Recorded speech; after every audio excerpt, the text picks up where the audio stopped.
The Fourth Amendment to the Constitution says the right of the people to be secure in their persons, houses, papers, and effects against unreasonable searches and seizures shall not be violated. It goes on to say that if you are to be searched, the government has to get a warrant based on probable cause.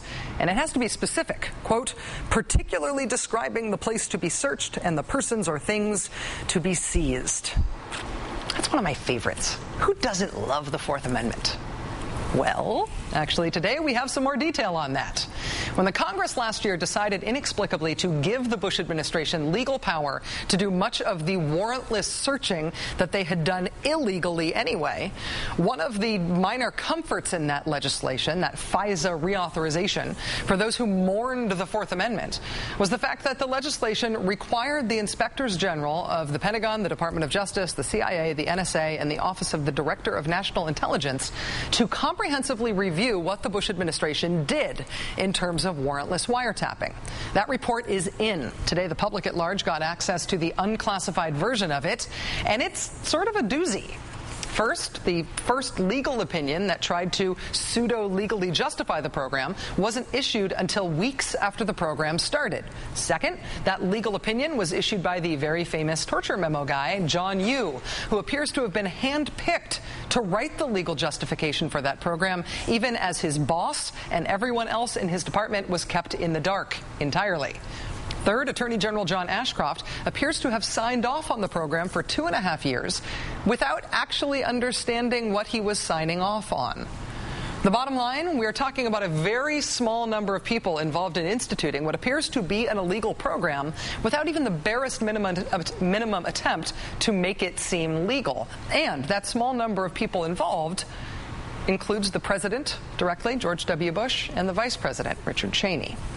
Meanwhile, in day 3 of a fight over what the CIA has disclosed to Congress, Congresswoman Jan Schakowsky today said that for the first 5 months of his tenure as CIA director, Leon Panetta was himself kept in the dark about a secret CIA program that had also been kept from Congress, which is illegal. When he found out about the program, Mr. Panetta not only stopped it in its tracks, but disclosed it to Congress immediately, and he has now launched an investigation into how the CIA is running programs without telling even its own leadership, let alone the legislative branch that is supposed to oversee the agency.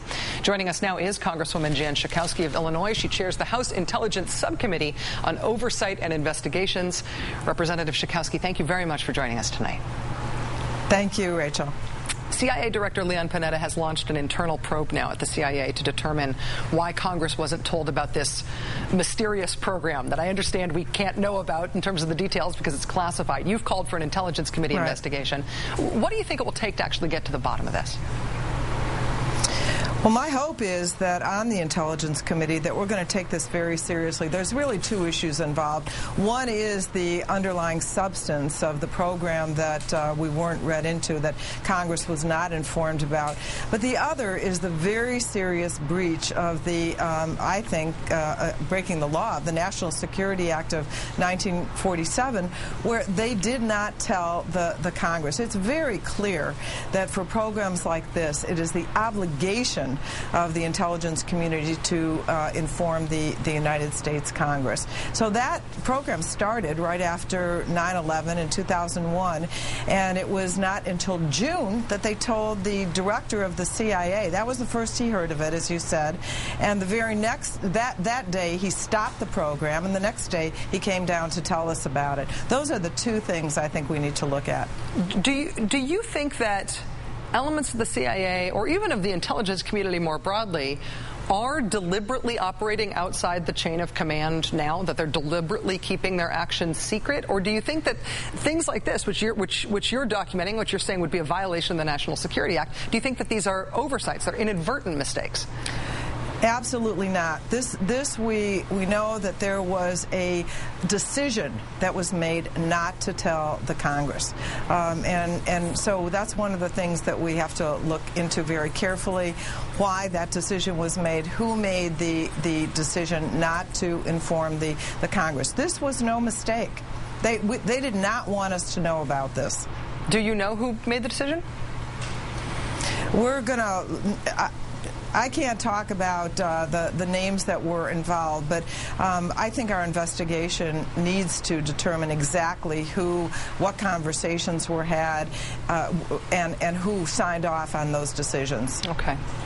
The report on the so-called president surveillance program that came out this afternoon, obviously we've only seen the unclassified version of it, and what's in the unclassified version is pretty hair-raising. Are you concerned about what the inspectors general found in that report about warrantless wiretapping and these strange and very limited efforts to make the program seem legal?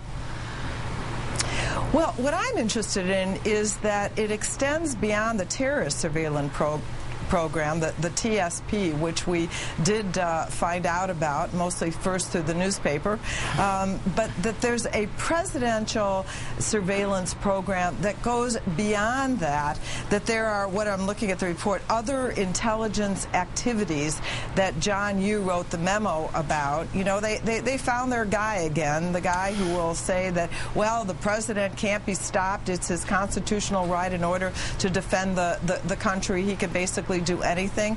It was not only the torture memo, but now he was justifying this program. And it is odd, I think, that a deputy assistant attorney general was the only one that at the Office of Legal Counsel that was read into the program at all. His boss, Bybee, said he was surprised, a little disappointed that he hadn't heard about it, that he wasn't consulted on it.